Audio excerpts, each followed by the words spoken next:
Welcome back to the Base Talk podcast. I am your host, Jacob Billingsley, owner and founder of Base Sports Performance in Hernando, Mississippi. In this episode, we are going to discuss the number one thing that athletes need to do if they want to succeed at their sport.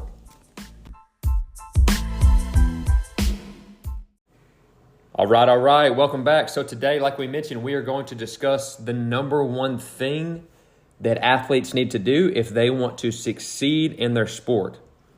And that number one thing is consistency. And that is consistency with training, consistency with their nutrition, consistency with their recovery, consistency with their skill work, general consistency with everything that they do, being consistent, being able to stack days, knowing that it's the same thing over and over and over. That word, being able to do that, consistency, being consistent is the number one differentiator between levels.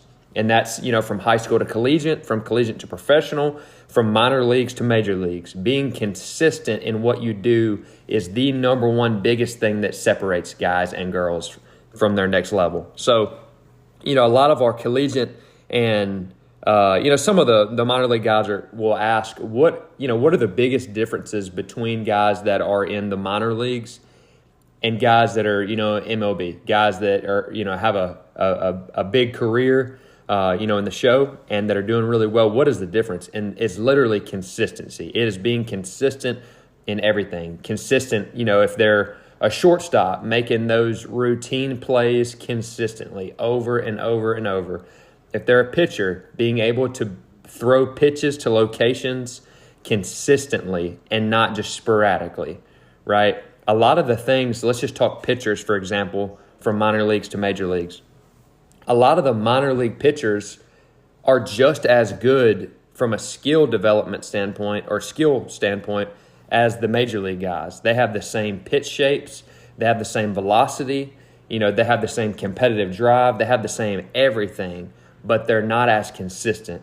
And that's what separates the minor league guys from the major league guys, is being able to go out every single day and make the consistent daily routine plays.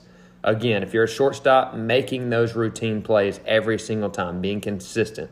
If you're a pitcher, throwing your best pitch to your best locations consistently. And the ones that can't do that are sporadic, that's what holds them back. It's not their skill level. It is their level of consistency at that skill. And again, I'm not just talking about skill here. I am talking about everything else. So, guys that have a routine and that stick to that routine, they are consistent with that daily routine every single day. Again, this goes to their sleep, their food, their pregame routine, their postgame routine. Every single thing that they do, they are being consistent, and that is the biggest differentiator between levels. Let's take it back a couple notches and talk about, from high school to college, just because we have a pretty big high school following. Again, it's consistency. At some point, your skill is going to be good enough. Now, don't get me wrong. There's a lot of guys and girls that need to be focusing on their actual skill and need to be focusing on, their physical ability and all of it. It never really changes. You still have to do both skill and physical training. But at some point, your skill is good enough. At some point, your strength is good enough. And you have to be consistent with that. You can't be a high school pitcher that, pitches at 86 miles an hour and then all of a sudden they randomly, hit 93 in a showcase, right? That's not consistent. You have to be able to, you can't claim that 93. You can't claim that you throw 93, right? Or pitch at 93 consistently, right? Because if you tell a coach, hey, I throw 93 and they come and watch you and they're 85, 87, they're immediately going to discount you, right? They're going to be like, this is, this guy's just blowing smoke.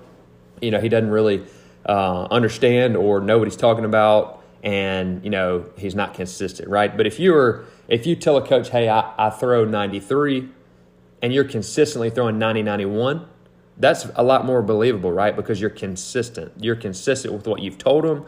You're consistent with what that skill is. And that's something, again, that is completely the separator between levels, as just being consistent. So if you come and look at, inside of Base Sports Performance, if you come and look at our training groups and you look at the program, just the different programs between our middle school, our high school, our collegiate, our professional athletes.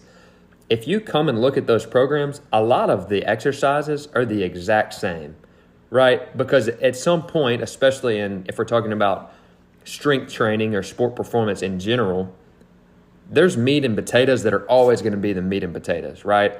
If you come and look at our programs, you're going to see a split squat in a middle school program. You're going to see a split squat in a high school program, a collegiate program, a professional program. That's a meat and potatoes at our facility is a split squat. Same thing with like a floor press or a push-up variation, or maybe even like a chest-supported dumbbell row. All of those meat and potato exercises are in every single level of our program. And again, that's because it works, right? It's the type of training that you need. It's the type of training that works.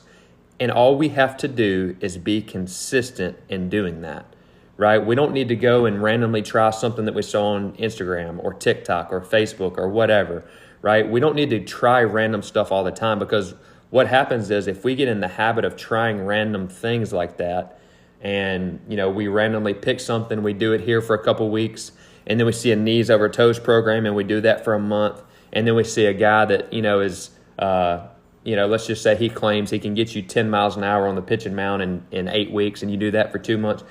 All you're doing is just hopping around and putting different stress levels on your body. You're not being consistent with what you do. So if you would just select one program and follow it and be consistent to it, it's going to work for you, right? If you're just consistent with what you pick, no matter which program, it is going to help you. Just be consistent, and it is going to make positive adaptations that you are looking for. Now, obviously, depending on your skill level, depending on your playing level, there are obviously some that are going to be more optimal for what you need, right? We don't need to pick a powerlifting program if you're a pitcher trying to, stay healthy in professional or collegiate baseball. That's not going to be a great choice. Now, don't get me wrong. If you select that program and you do it consistently, you're probably going to get stronger, right? Because, again, that's what it's built to do, because you're being consistent in that. But it still is likely not the optimal solution for what you need, right? Now, again, if you're a power lifter and you select a powerlifting program and you're consistent, again, you're going to get stronger just like the baseball player did. But being consistent in that's going to help you with your skill, right? So don't hear me wrong. Don't select just a random program and do it. You still need to be optimal in your training approach. But my point to this is, if you just selected anything and stayed with it and was consistent with it, it would benefit you positively, probably, depending on where you started, right? So the word consistency and being consistent in every single thing that you do is the biggest thing that is going to help separate you. So going back to like our middle school, high school, collegiate, professional programs. So again, a lot of those exercises are the exact same, the meat and potatoes.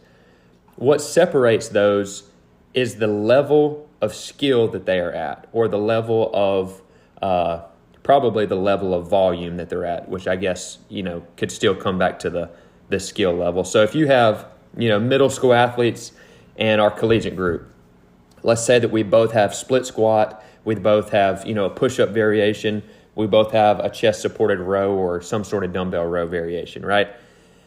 The little correctives or the little adjustments that we are making is going to be based off of that skill level. So for the professional or collegiate guys, we might select something that's going to help them regain some shoulder or hip internal rotation. Or maybe we are trying to lengthen the lat back out because it has gotten a little bit tighter into, their fall season through the summer, and, that muscle tissue just tightens up a little bit. Maybe we're giving them, a corrective to re-lengthen that lat. And then if you flip to the middle school, they probably have not had enough volume of throwing or volume of, getting to that point where it makes the lat tight. So at that point, there's really no need in us using, a corrective exercise for shoulder or hip internal rotation or lat lengthening, because at that point, they haven't had enough volume for that to matter, right? Just really good quality general consistent strength training program in that middle school group is going to benefit them much more, than some very specific correctives like we give to our college and professional group. Those middle school groups might get some additional, glute and hamstring work, or maybe they are getting some additional deceleration work, or, core work, right? Things like that is actually going to help them and benefit them, because that is what they're lacking more. Like the glute and hamstring, the core stability, the core strength, things like that is going to benefit those middle school groups more than those specific correctives would, like we give to our high school and collegiate and professional groups. So, again, if you come look at the program, probably 80% of it is the same between levels, between middle school, high school, collegiate, professional levels. But again, the thing that changes depends on your skill level. But regardless, it all comes back to being consistent with what you have. Be super consistent and understand, what's going to get you to that next level. So I've said it before in a couple of our podcasts, but we really, really focus on minimum effective dose, because our training is built to help athletes perform at their sport. Our training is not to make athletes better weightlifters. That is not what we do. We train athletes to help them be better performers of their sport. Now, obviously, a lot of that happens in the weight room. A lot of that happens in the turf space, where we're doing change of direction drills, or deceleration, or acceleration, or, reactive, anything like that, right? So a lot of what they're going to need is built into that program. But just being consistent with that, from 11 years old in our middle school group all the way up until they're 18 and they're getting ready to go to college, they're 22 and they're getting ready to go to professional or whatever it is. But training consistently is stacking days. They're stacking bricks, right? Going back to that analogy I used earlier, if you're just using, one training method for a long time and you're being consistent, every single day that you come in, we're stacking a brick. We're stacking days. We're stacking. And eventually, you're at a level that you didn't even realize that you were at, because you have been consistent. Vice versa, if we start and train for 3 months and then we're off for 3 months, and then we restart for 2 months and then we're off for 2 months, we're stacking a couple bricks, and then when we stop, we're retaking those bricks away. And then we start again, we're stacking those bricks back up, and then we stop and we're taking those bricks back. So you're not being consistent, and it's not allowing you to build towards the goal that you want. It's not allowing you to move in the correct direction. That's going to get, you're not going to move in an optimal direction for what you are looking to do long term. So get with someone, get with something, that can help you put a plan together. Obviously, that's exactly what we do at Base Sports Performance. So if you need help and you're not a current athlete, please reach out. We'd love to help. But whatever you do, be consistent, because that is going to help you in the long run so much more than anything else will. Don't program hop. Don't start and stop. Be consistent year round, year after year, month after month, day after day, with your sleep, with your training, with your skill work, with your nutrition, with everything. Find a way to be consistent, because that is the number one thing that athletes need to do if they are looking to perform better at their sport and make that next level jump. Thanks for listening today. Obviously, if you found this beneficial, please feel free to share with somebody. Send them the link. Follow our Spotify. Review it. Thanks for listening today. We'll see you in the next one.